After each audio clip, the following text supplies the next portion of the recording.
tey moom dem naa ëtt ba waaw xam nga léegi la ñu dem ëtt ba léegi la ñu dem top leader léegi la ñu dem soirée sénégalaise mi ngi noonu daal tey boobu la maye tey waaw te fan yi dañoo peut-être daf ñoo yéeg dañoo wàcc délire gu métti moom moo am ci rajo bi baax na waaw gis naa ne rajo Dunia temps yi moom yéen a ngi dem ak force waaye barki dem moom baras gi fa am daal Jupiter laa yéegal Sidi Diagne Zo Diagne ne leen ay ci leen tey moom nit ñi duñu dem te du ngeen dem waaw mais nag ma nga noonu am na ku ne moon sax lëndi bul ñëw déedéet waaye xam naa ni fàtte na ko non du demee noonu Maître Ndoye kontaan lool jàkkaarloo ak yow ci plateau bi waaw Aïssatou yaakaar naa fii 12-14 mu nekk RDV c'est pas la première fois léegi mën naa wax ne sama kër la parce que dëgg moom bu may ñëw fi ba léegi dañ ma yaatal mais ma occasion tam may exprimer wu di jéem a indi ay leeral si lépp loo xamante ne dafa dem si yoon sénégalais mën ci jëriñ donc encore une nouvelle fois yéen ñëpp ñu fi nekk si plateau maa leen di jaajëfal dinaan incha allah si biir émission bi dinañ gën a yaatal incha allah dinañu neex ñu gën a yaatal ci kanam tuuti ñu nuyu tamit suñu invité IGF Alioune Ndiaye wax naa ko léegi nekk administrateur société ñëw nag ñu nar a waxtaan ci livre bi nga xamante ne moom la bind ak yeneen i sujet yoo xamante ne rek mën nañ ci dugg Alioune ñu ngi lay nuyu. maa ngi lay fay soxna si di kontaan lool si toog si plateau bi ak yéen. ak sama mbokk yu bëri yu xarañ yi donte boo leen joxee livre duñ ko lire waaye dama bañoon ba livre bi dama ko def mu xaw a tuuti. waaw oyof 100 pages. ba pare yaatal mbind mi mu yaraax pour ñu ñeme ko parce que. gars yi ñemewuñ livre daal dañ koy xool rek tiit. sama soxna noonu la mel bu xoolee livre day tiit du ñemewu ko donc balaa ñu ko ubbi da ngay wax a wax ba sonn biñ ko commencé ubbi nag.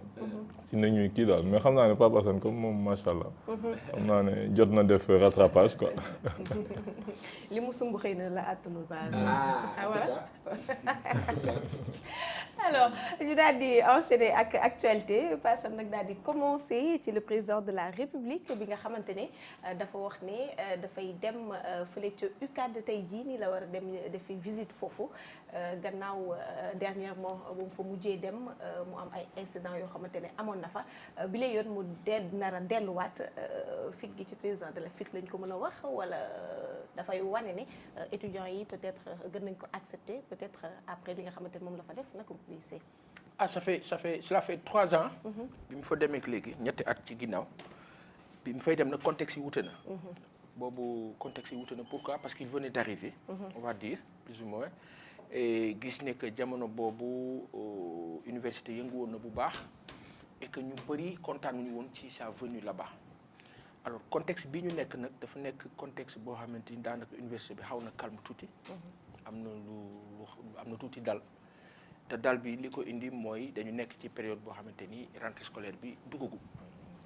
alors loolu contexte la mais quand même les étudiants semblent divisés. am na ñoo xam ni ils sont réfractaires à la chose d'accord ci ñoom ça ne leur dit absolument rien.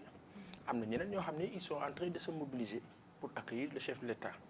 lu mu si mënti doon je pense que président bu jógee ne damay dem fenn si dëkk bi yoon la am na ci droit parce que moo jiite réew mi. te amul sens interdit ci réew mi. loolu benn la beneen bi nag mooy université environnement la boo xamante ni mun naa ne tout le cosmos politico-politicien du Sénégal se retrouve foofu concentré moo xam ñi bokk ci nguur gi moo xam ñi ci bokkul wax rek ne président mu ngi fay dem ci contexte boo xamante ni demu fa pour rencontrer des personnes. dafa dem pour won leen lu mu leen defaral inaugurer amphithéâtre yu bees. amphithéâtre yi nag am na ñu ko xaw a décrier un peu disant que daal dafa nekk liggéeyu taf-taf. bu gaaw pour rek ñu ne pare na inauguré ñenn ñi sax xalaat sécurité mais maam yaakaar ni quand même quoi qu'on puisse dire am na benn sens de hauteur et de responsabilité quand même quel que soit les niveaux de politicienne boo xam ne xëy na nit ñi am nañ ko. je pense que sur le plan sécuritaire problème du am foofu. mais jàpp rek ne lu bees la lu baax pour étudiants yi. mais am na yeneen problème yu étudiants yi soulevé yu ñuy dund yoo xamante ni moo gën a nekk urgence ci ñoom. quand bien même que y a beaucoup d'étudiants yoo xamante ni amuñu fu ñuy nekk amphithéâtre dina baax mais ñoom nee nañu am nañu yeneen priorité yu leen gën a intéressé yoo xamante ni réglé guñu ko mooy seen dundin foofu ci université ba ak seen nekkin donc président ci contexte boobu lay demee on va attendre de voir cet après-midi qu'est-ce qui va se passer. Inch'Allah Crous pareegul pour ubbi ki yu ni mel. du tout alors là au niveau de UGB. c'est presque la débandade mën nañu ko tuddee noonu wax nañu jafe-jafe lekk. oui jafe-jafe cadre bi que UGB Gaston Berger ñi ko xam ña fa newoon nee nañu melul ni mu meloon bu njëkk que léegi dafa daanaka presque yàqu délabré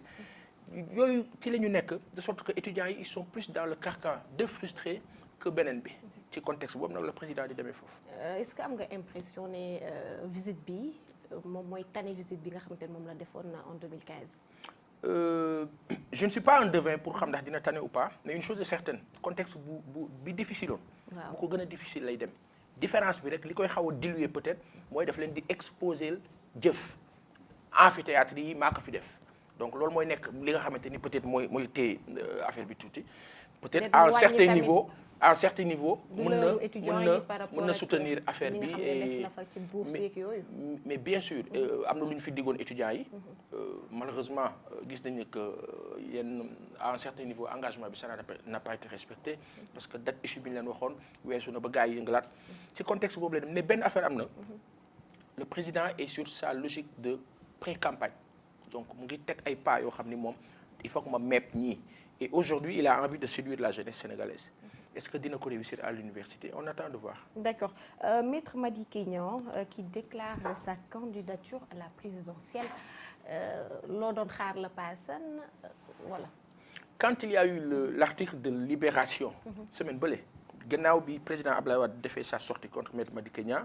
ñu jiiñ Maître Madické Niang dafa def benn courrier adressé ko au président le 3 septembre après il y a eu monsieur Thiombane qui est venu jaar ci suuf am ñu mu signaloo et cetera ñi mu signaloo nekk ñu jege Maître Madické Niang pendant que Maître Madické disait que yëgul xamul sax kuy monsieur Thiombane xamul nu mu demee Maître Abdoulaye Wade génn de façon hargneuse attaqué ko et tout après dellu si waat encore wax ne que dafa juumoon finalement on se pose la question après bu ñu xoolee nag li xew ak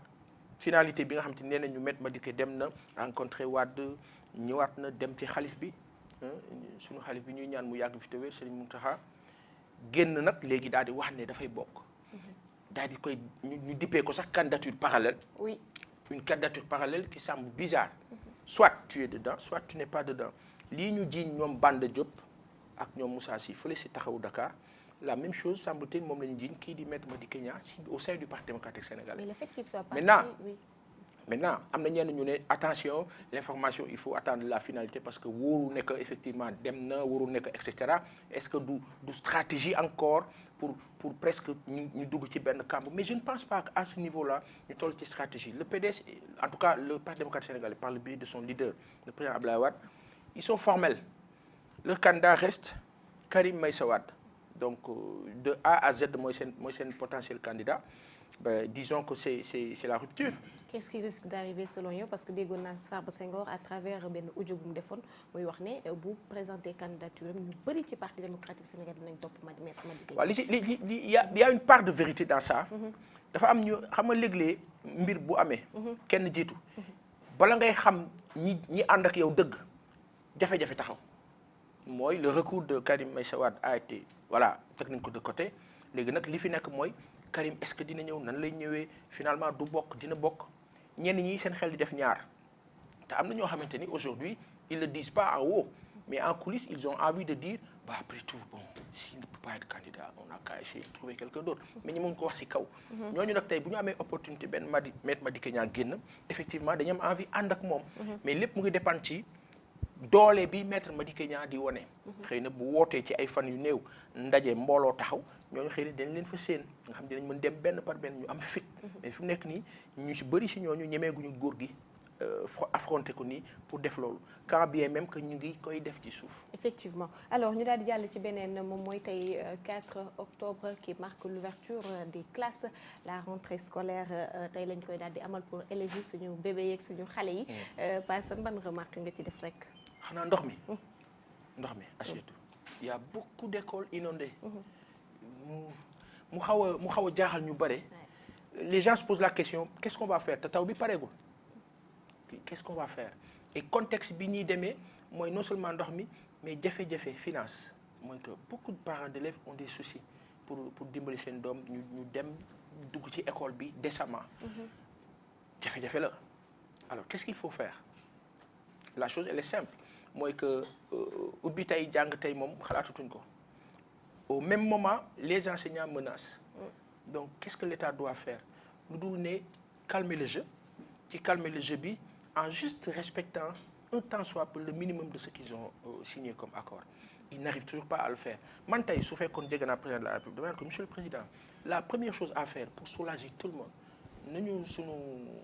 papa bii di sëñ Mbaye Thiam baal ak ñi mu àndal ñëpp c'est de le démettre yéel ko yóbbu ko déployer ko ci redéployer ko feneen jël ko teg ko feneen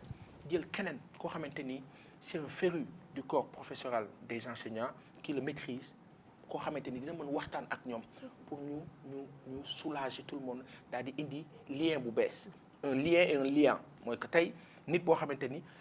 pour que discussion bi avancer mooy bu ñu ko jubee rek dinañ ko mën nuyu mën ko déglu mais aujourd'hui ces mêmes enseignants qui ont eu à discuter avec monsieur Thiam nga xam ne que dem nañ ba daanaka seeni relation demeetul noonu bu ñu waree ñëwaat ne dañu war a toogaat ak kooku encore ci année scolaire bu bees encore qui risque des perturbations day xaw a am jafe-jafe man je pense que buntu bi foofu la changer ministre bi ubbi bunt gars yi mën a ñëwaat sax toogaat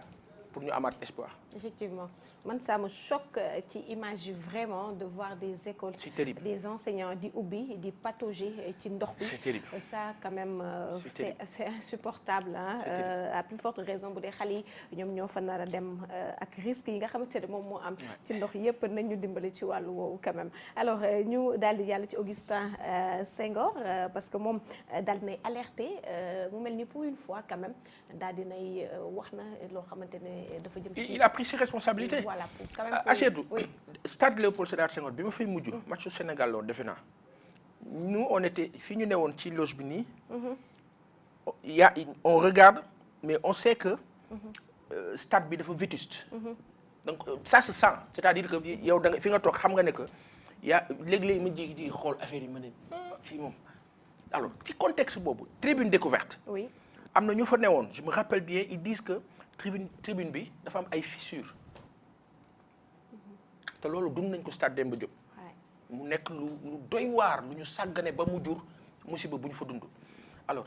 tey jii nii bu ñu waxee réfection stade Léopold Sédar Senghor ñu ne ministre bi selon des estimations nee nañu 40 milliards moo koy defaraat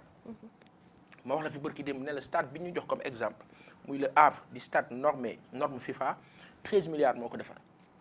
léegi 40 milliards kon mën nga ci am ñaari stade au moins Normalement. fii ci Sénégal léegi bu ñu gisee defar nañu arena defar leneen ak leneen war nañ mën defar stade depuis 2012 à maintenant ça devait faire partie des prévisions tey jii nii waxoon nañu te bu ñu fàttali ko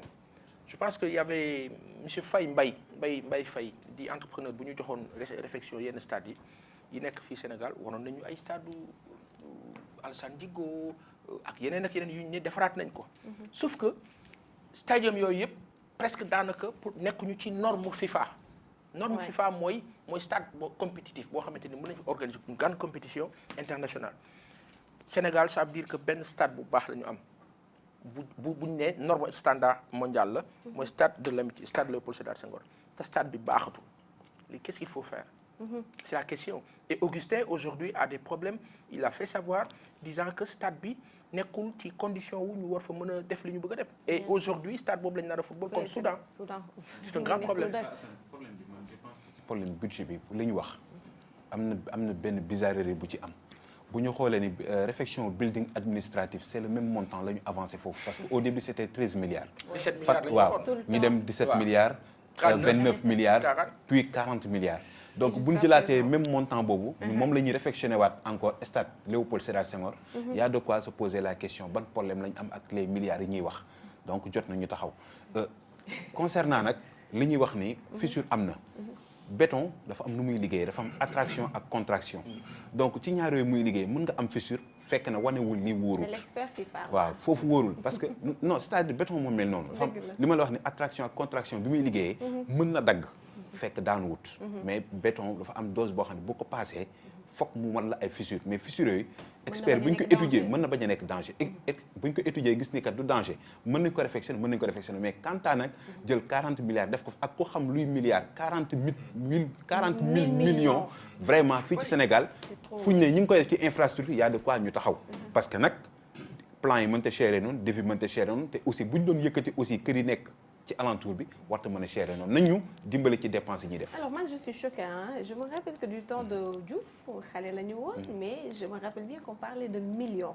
Millions c'était beaucoup pour nit ñi Wade ñu jóge ci Diouf ñëw ci Wade wax ay milliards 2 milliards 3 milliards et autres tey ci époque Macky Sall. On va parler de billions parce que 1000 milliards mooy benn billion quelque part donc finalement ki nga xamante ne moom mooy topp après on va parler de combien d'argent c'est beaucoup d'argent ci infrastructure yi nga xamante ne moom la ñuy faral di. ci benn seconde xam nga Sénégal ñun ban problème la ñu am suuf moo gën a cher tabax te ñu bari xamuñu loolu. da ngay jënd suuf 20 millions. parce que léegi nit ñi dañoo fexe ba mu cher. léegi nga gis pour ñu tabax kër 60 tonnes de ciment xejul ci kër 60 tonnes de ciment la tonne 60 000 francs la boo multiplier par 60 mooy li gën a cher. béton yeeg fer beeg lépp c'est suuf la ñuy jaay. suuf la ñuy jaay yaay ñu kër. donc léegi boo xoolee. 7 millions 8 millions nit mën na ci tabax kër donc boo demee ñu lay wax naan la ay milliards après da ngay dem ci fañ ko def. boo taxawee en tant qu'expert da nga naan lii mënul nekk. donc il faut que ñu dimbali ñu quand même. c'est beaucoup moi j'aimerais bien que voilà ñu expliquer ñu un tout petit peu le pourquoi wala ndax dette yi la wala pourcentage yi nga xamante ne dañ ko ci teg c'est beaucoup d'argent quand même maa ngi gis sama njaayeen bi di ree par rapport ak li kiy doon wax ci milliards yi nga xamante ne moom la ñuy teg tout le temps ci suñu infrastructure la yi lan nga doon ree léegi. waaw non c'est que li mu wax dafa am solo. moom déjà dafa wax ci xam-xam parce que ñu bëri tamit mën nga leen wax milliards yi ñu gëm ko parce que duñ ci réfléchir en fait te du doon seen domaine. mais bu nekkee sa domaine nga xam tabax lu mu war a jar. Assane jox na exemple nga defar benn stade boo xam ne dikkee na la ay 13 milliards wala ay 20 milliards yow boo réfectionné stade boo xam ne. ñun c'est-à-dire que voilà amuñu sax stade ñun parce que mi ngi wax norme FIFA mais xam naa nañ ñu ko voilà parce que ñun suñu stade bi ay gradin la am alors que stade yi ci àdduna yëpp ay siège lay am ay places assises donc waaw ay places assises sax déjà comme ni mu amee ci stadium bu bees bi ñu defar donc ñun amuñu benn stade boo xam ne am na place assise ay gradin rek la stade bi daanaka chinois yi ñoo ñu ko may bu doon jamono yi bu ñu doon xool lu mu coûté xam naa ne bëriwul bu eggee ay milliards tam du ay milliards yu bëri donc boo ko naree réfectionné mu ñaar lu coûté loolu mooy li mu wax rek c'est-à-dire que léeg-léeg nit yi dinañu insulter sa intelligence en fait mooy wax la loo xam ne day jàpp ne yow doo si réfléchir te malheureusement dafa mel ni ñun tam nañu nangu ñu insulter suñu intelligence parce que nit yi nañuy continuer def les mêmes choses ba pare ñun ñu koy accepter loolu mooy problème bi. Alors ça rejoint un tout petit peu ce thème sa livre bi ni nga ko tuddee jàmmu Sénégal. Déjà man ma première question moom mooy lii ñu gis nii yëpp scandale yi ñu gis ci Sénégal yëpp par rapport ak finance yi ñu fiy def ak dette yu demee noonu ak politique bi sax. yaakaar nga ne loolu dina andi jàmm Sénégal. waaw non seulement yaakaar naa ne mais daf ko indi ba pare xam nga du question lu ma yaakaar mais lu am la parce que ñu ngi fii am na réew yoo xam ne boo yokkee mburu bi 5 dërëm. dinañ génn ci mbedd mi ba nga delluwaat ko prix normal dërëm nga yokk ko ci mburu bi. fii nag lu la neex ngay def na ngay def autoroute nga ne 400 milliards lay jar nga def benn kii benn salle de conférence nga ne 60 milliards la jar nga defar benn building comme ni nga wax nga ne kaa fii kenn du wax dara donc Sénégal dafa am jàmm. fi moom réew jàmm dëggantaan la parce que lu mën demee tam après ñu toog di ko waxtaanee autour de benn ataaya wala toog suñu kër di lekk suñu xaal di ko waxtaan. du mujj fenn bu amee quelques échauffourées tamit bu ngoonee ñu génne gars yi tàppante affaire non Sénégal moom macha allah réew jàmm la te lu baax la je veux dire c'est une exception vraiment man jàpp naa ci àdduna bi Sénégal ni mu mel moom am na lu suñu borom am na lu mu ci namm daal parce que parfois boo koy jéem a comprendre doo xam lu tax mu demee noonu. mais est-ce que loolu aussi demuñu ba nekk ci victime trop de jàmm quelque part est-ce que du tuer la jàmm quelque part parce que boo xoolee yenn dëkk yi dëkk yu développé yi je n'appelle pas la révolution et autres mais quelque part am na loo xamante ne sax ñu ko def waa dëkk bi parce que xam nañ ne bu ñu ko defee rek y aura un soulèvement fii nag masla beek dal beek woote jàmm beek mais xam nga lu tax ñun suñu bos gën a neex te gën a garaaw mooy que léeg-léeg booy tooñ nit ba muy fayul boppam sax lu mu métti léeg-léeg baax na daal parce que affaire bi kii yàlla day seetaan bon bàyyi nga fayul sa bopp mu ne bon alhamdulilah comme fayul na bon c'est bien mais yow boo fayul ba ne ko bàyyi naa la ak yàlla boobu moom bu yóbboo mu am problème Sénégal nag ñun noonu nañuy fayoo ñun nañuy nit dafa am niveau boo xam boo fa eggee ba xaabaabal rek yàlla mooy intervenir te ñun en général noonu la ñuy def ñun dañuy bàyyi bon comme ñun dañoo mën a muñ bu ñu muñee ba benn degré boo xam ne yàlla nag day intervenir ne yow nag fii yaa ngi bëgg a dépasser te loolu nag ñun toujours defe naa mooy suñu jàmm te dina ñëw nag defe naa intervention bu mag dina ñëw te boobaa intervention bu mag ñëwee moom affaire yi dina wëlbatiku. d'accord loolu moom moo tax nga bind livre bi jàmm Sénégal ci biir nga ni adduna bi dafa mel ni xeexu ñaari gëm-gëm ñi gëm yàlla ak ñi gëm li nga xam ne moom moo di dundinu saytaane ci sa gëm-gëm nga bindee livre wala lan. waaw man c'est-à-dire gëm man dama jàpp ne lu ku nekk di wéyee la. nit mënul départir ngëm-gëm. dafa am benn professeur benn docteur français bu génn àdduna il y a quelques années professeur Gernez lu tudd André Gernez benn génie la woon boo xam ne ci médecine malheureusement sax ñoom seen réew xamuñu ko bu baax. ay cellules souches moo ko découvrir ay yoo xam ne da nga daan ñëw médecine ñu ne la lii ngay jàng bi nga juddoo sa maam yi judd yëpp ñu ne lii dogme la mu ñëw ne leen du dogme parce que nit yi tamit dañuy tënk seen xel da ngay ñëw ñu jàngal la dara ne la lii la fekk li ñu lay wax lii la ñoom xëy na sax gëstuwuñ ko ba xam ndax lii la moom mu ñëw ne leen du lii donc yu bëri daf ko révolutionner moom daf lay wax ne ngëm-ngëm lu sax la si nit mënul dañ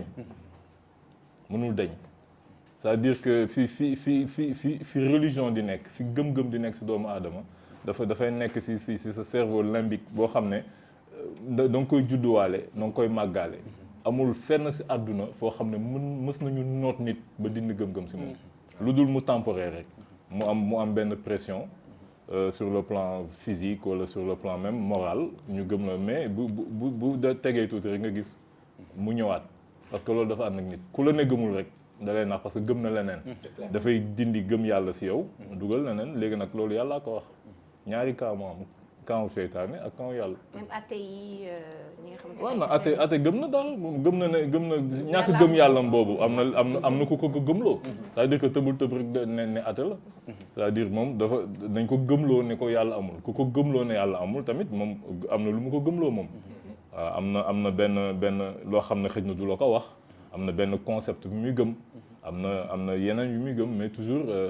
mu ñàkk a xam ne mi ngi ak seytaane mu xam ko mu ñàkk ko xam mais mi ngi ak seytaane mais am na ñoo xam ne xam nañ ne ñu ngi ak seytaane. mais gëm-gëm ak institution lan nga bëgg a wax. waaw mais c'est-à-dire que pour man institution moom moo la rek quoi. boo xam ne ñoom ñoo ko fent. nañuy ñëw ne la institution lii la wala ñu ne la république lii la yëpp ay moo la yu ñu fent rek loolu du loo xam ne lu sax la. du loo xam ne. lu am solo la en fait c'est-à-dire que li am solo si nit dëggantaan mooy nga xam yow foo jóge ku la sàkk ak fi nga jëm xam àdduna bi lan moo fii sa rôle li nga fi war a def nañ la ko dénk nga war ko gérer loolu dong nga am te ki nga xam ne nag xam na ne nañ la ko dénk moom dafa taxaw ne yow dinaa la gàllankoor mu Iblis donc daf la fas yéene gàllankoor yow boo tëralul say plan moom mi ngi tëral plan am Iblis bu mu wax ak suñu borom ba léegi toogul ay plan am yëpp mu ngi koy tëral ku jàng histoire ak nga am seetantal di nga gis toujours moom taxawaay bi muy am depuis toujours di nga gis tamit ñi nga xam ne ñoom ñoo ànd ak yàlla taxawaay bi ñuy am mais léeg-léeg nag day mel ni ne ñi ànd ak Iblis ñooy gën a nose daal parce que ñun dañu am loo xam ne dañ ko donnee suñu maam parce que suñu borom daf ko wax tamit si Adama ne ko dafa ñàkk détermination boobu nag ñun moo ñu topp ba léegi alors que Iblis moom il est très très déterminé. waaw. je vois le dialogue céleste. waaw dialogue céleste bi moom laa ubbee mooy li ma wax léegi rek dama dellu si origine bi. bi suñu borom naan dama bëgg a sàkk nit. wax ko malaaka yi ak li ko si malaaka yi tontu. objection yu ñu joxe. ak tamit moom lu mu leen tontu ba bind doomu aadama. yan objection la malaaka yi joxe. waaw malaaka yi objection yu ñu joxe woon rek mooy xam nga. objection parce que objection yooyu. objection mën na jox raison wu. wala justifier l'attitude de Satan. waaw na xam nga objection malaaka dafa uteeg ñun suñu bos parce que malaaka buy jox objection amul ego c'est-à-dire que du question wu dama lay dingat moom dina wax te du la jéemul dingat jéemul dëggal boppam teg boppam wala yow critiquer sa wax pour mën a dëggal boppam comme ñun ñu def parfois c'est-à-dire que nous lu tax parfois comme ni ngeen koy waxee sax milieu politique di bëri coow mooy que booy critiquer doo critiquer pour loo xam ne lu positif la lu pur xam nga degré de pureté boobu sax mën nga ne peut-être nit mënu ko am waaye tam dama jàpp ne nit bu ko malaaka sutoon kon ni suñu borom du ko ne sujootal nit amul sens boo ko ne sujootal ko rek c'est que quelque part nit moo sut malaaka mais il faut que nga bokk si saa bi xuuna c'est-à-dire que ñi nga xam ne ñooy rapproché yi ñu njëkk ñi les premiers léegi objection bi tamit bu amee fekk na suñu borom moo la ko parce que suñu borom booy wax ak moom toujours da ngay connecté ak moom parce que moom booy wax ak moom xam naa ne xëy na loo xam ne ñi ko dund bëriwul yenn yonent yi xëy na am nañ privilège boobu. mais livre bi ñan la gën a ciblé ñi nga xam ne si ñoo les hommes religieux les hommes d'État ou bien citoyens lambda bi parce que dafa mel ni dafa am ay niveau de lecture différents yoo ci def pour que kenn ku ci nekk mën ci gis boppam mais surtout ki nga xam ne si moom jàpp na ni foi am dafa deñ. waaw mais c'est que man si début livre bi sax wax naa ku ma ko adressé mais ku ma ko adressé mooy ñëpp la daanaka. Ah, parce que cet ouvrage s'adresse principalement au-delà des imams et des khalifes généraux à tous les guides religieux, au-delà du chef d'état-major général des armées et du haut commandant de la gendarmerie, à tous les officiers de l'armée et de la gendarmerie, au-delà des gouverneurs, des préfets et des inspecteurs généraux, à tous les administrateurs civils, au-delà des présidents des cours et tribunaux, à tous les juges et magistrats, au-delà du directeur général de la Sûreté nationale, à tous les commissaires divisionnaires et officiers de police, au-delà des recteurs et universitaires, à tous les intellectuels et chercheurs inspirés, au-delà des activistes et des patriotes engagés, à tous les citoyens constants, conscients, qui eux tous constituent la véritable autorité de notre nation. Donc daanaka ñëpp képp koo xam ne yow mbirum réew mi ñor na la moom nañ ko adressé mais man dama deful différence entre par exemple amul man pour man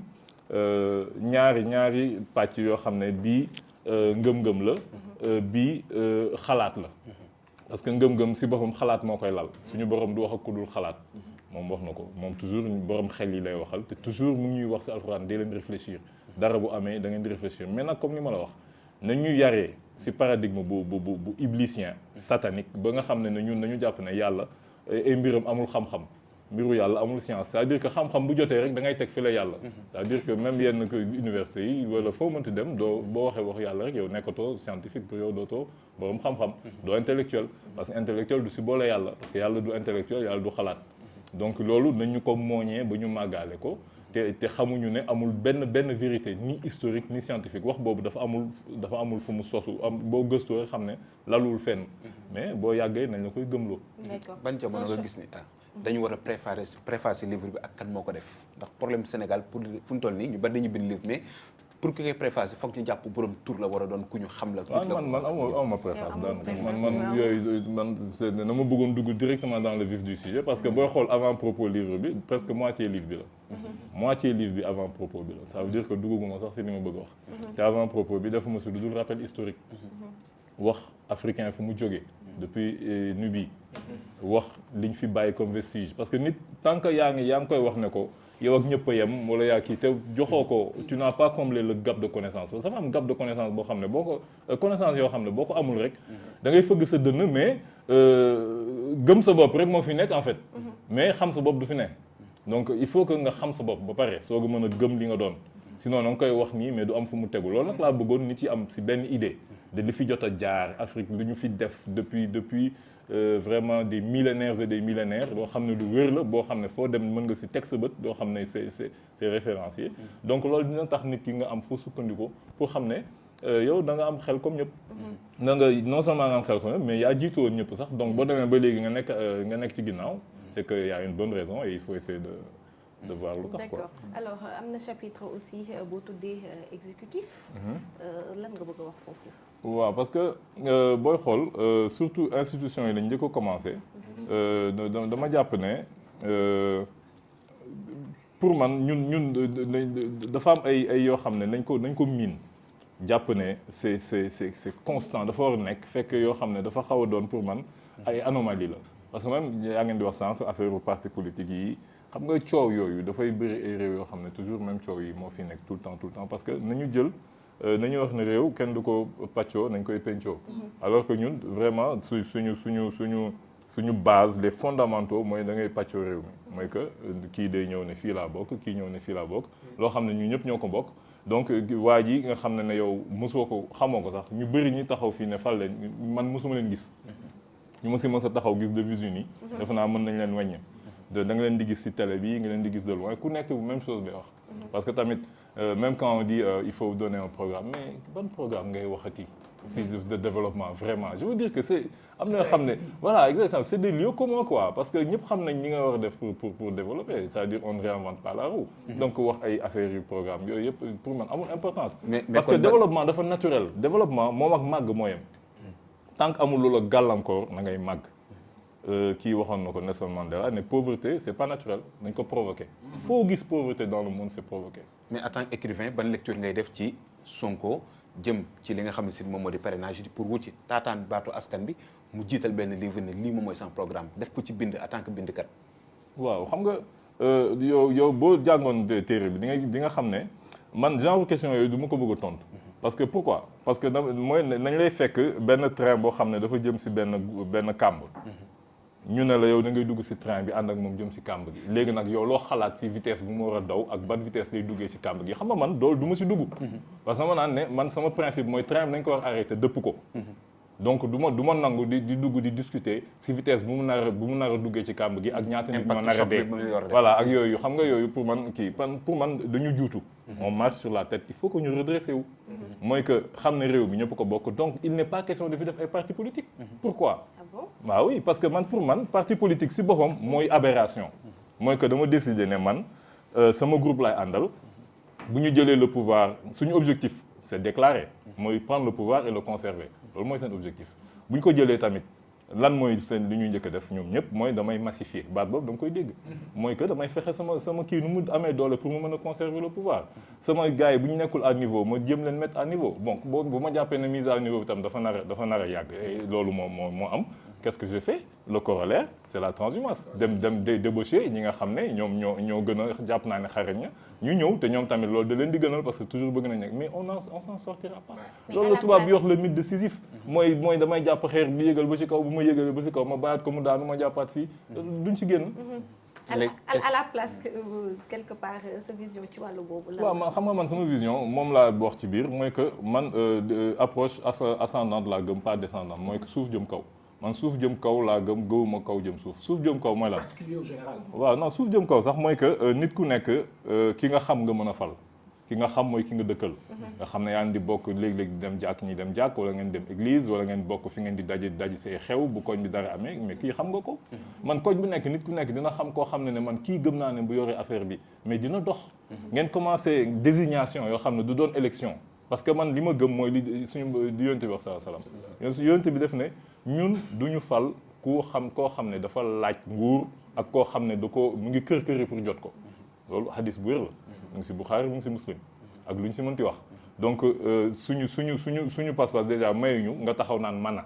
c'est-à-dire fal leen ma ñun gëmuñu loolu ñun fal leen ko nañ gëm ku nekk na ngay désigner keneen ku dul sa bopp nga xam ne jàpp nga ne kii baax na xam nga loolu fu muy tàmbalee si biir kër gi parce que yow boo doon désigner yow xanaa balaa ngay génn si koñ bi sax ngeen seet seen kër toujours dina am koo xam ne si biir kër gi jàpp nga ne kii daal vraiment moo ñu gën parce que man am naa suñuy famille dinaa xam ne suñu frère mi man moo ñu gën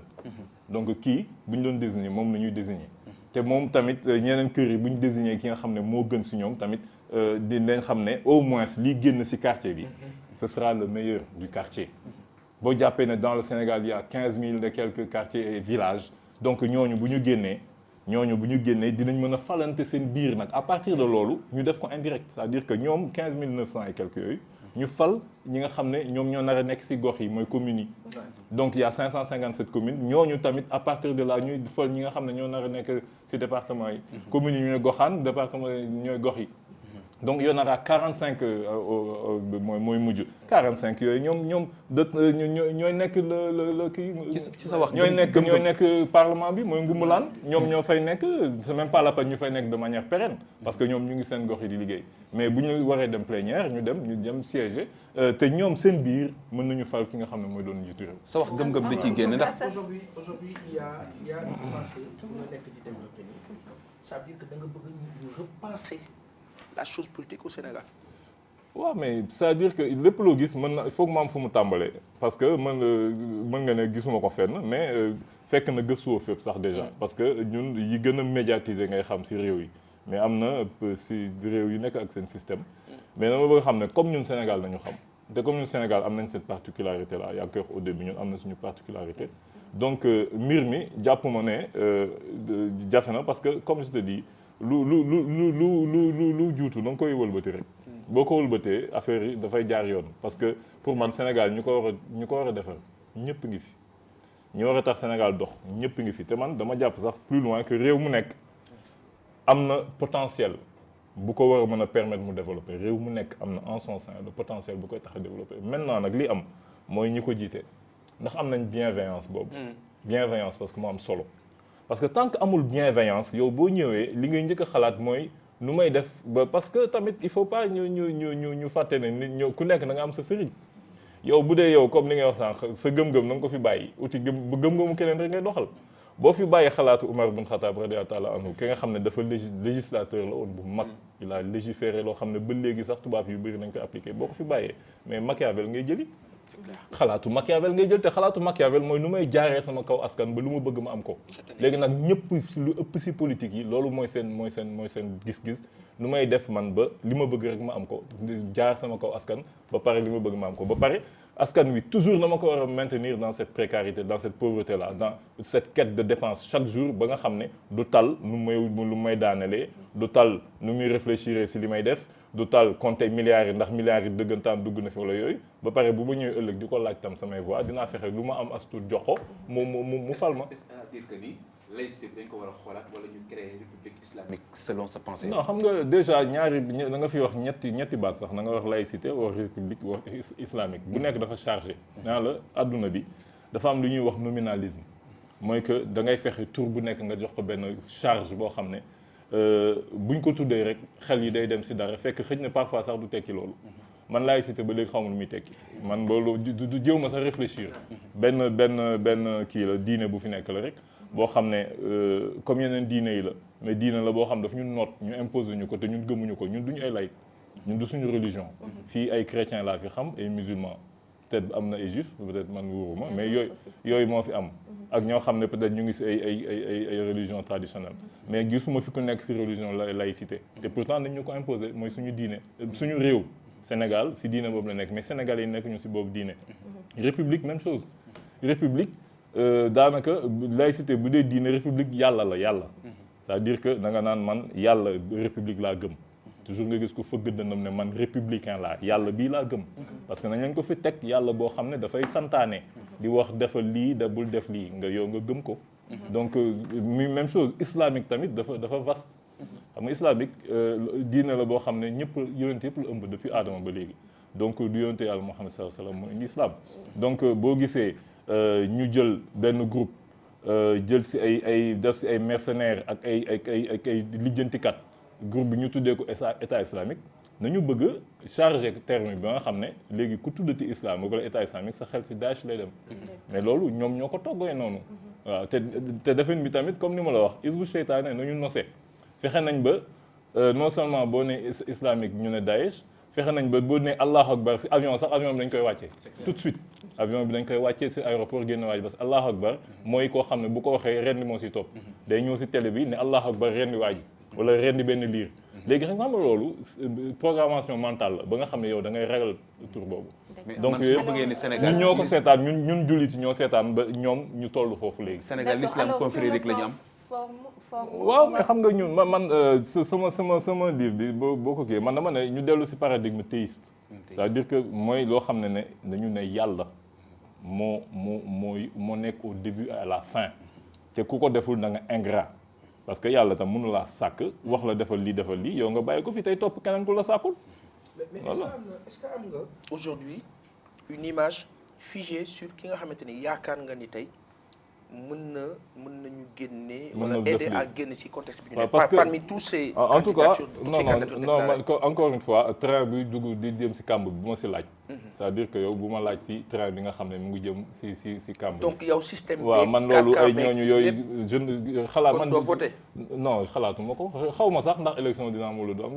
c'est-à-dire que. nekkuma ça c'est si intéressant. non mais parce que bind li ma xam nga yow nag ma laaj ni ñuy def man ni ñu ko war a def bind naa ko. c'est-à-dire que man dama gëm ne il faut faire une transition de 3 ans yoo xam ne on remet tout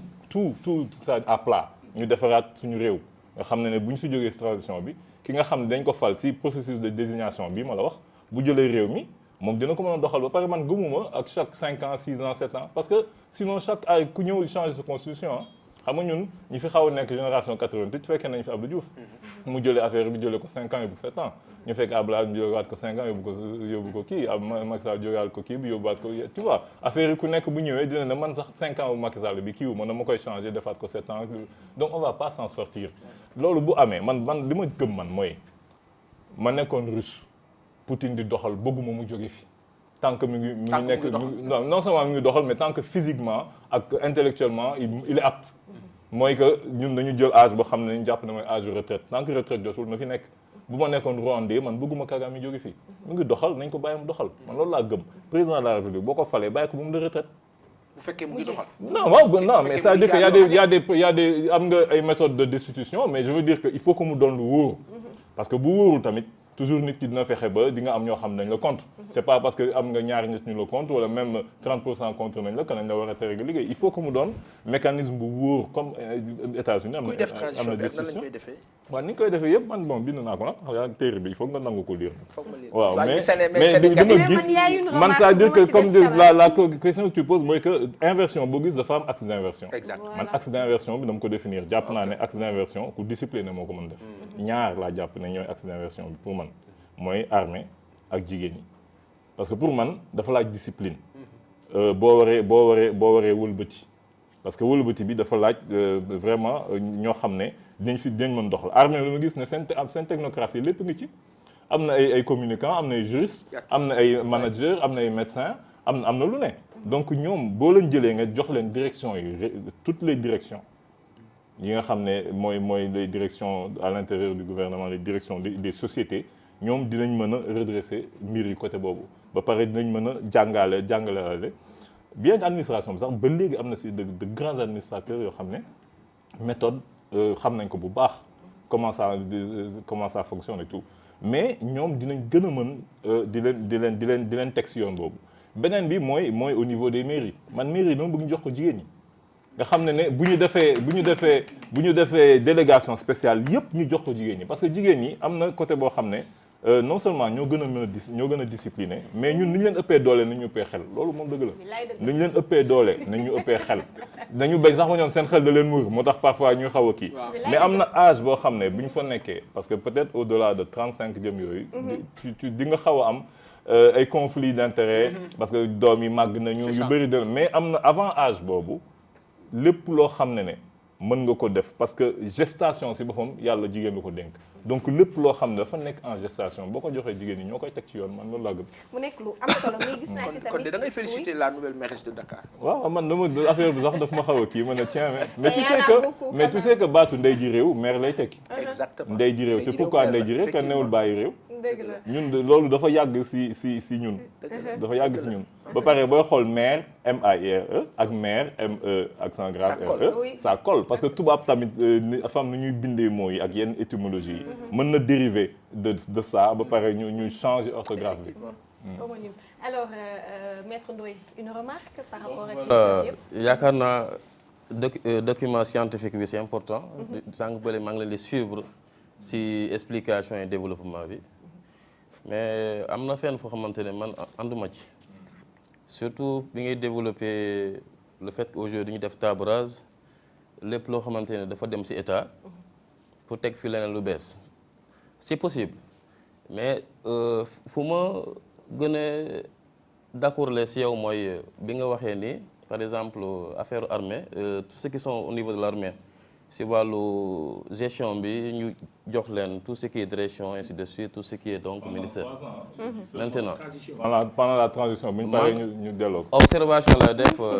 parce que man au-delà de ma qualité de juriste consultant je suis également spécialiste en GRH gestion des ressources humaines Et on sait très bien que l'armée, dans le cas du style de management, c'est un style classique. Et quand je parle de style classique, je fais allusion au taylorisme. Donc c'est un peu donc le style autoritaire. Et dans le monde où on style autoritaire. Pourquoi taylorisme? Quel rapport, par exemple? Taylorisme, c'est la répartition du travail, quoi. Et aussi, le style utilisé pour gérer, c'est un style autoritaire. Ceux qui sont donc en bas, nous avons am kaddu manam lepp lo xamantene ci walum doxale yow ya koy jël donc tay ji dañu nek ci monde bo xamantene c'est tellement ça tamit hein armée nañ la né le principe au départ sax moy que les ordres seront exécutés. Oui. Mais nous te dit quand tu as quelque chose à dire tu le dis après exécution de l'ordre. C'est-à-dire que dang koy noter né man wax na né bi ngay joxe ordre bi man lii laa si waxoon. D'accord. Léegi nag bu ma exécuté ordre bi ba pare ñu dem ñu càmbar lu tax ma defoon lu tax nga joxoon ordre bi ñu dem devant kilifa yi ñu wax ne man ordre bi bi ñu koy joxe lii ak lii. C'est pas du autoritarisme dans l'armée, c'est la discipline. Il faut pas faire la discipline. D'accord. Alors après avoir autorisé. On va marquer une pause. Inch'Allah. Ci débat bu am solo te bu neex la monsieur Ndiaye ak maître Ndoye neex na lool.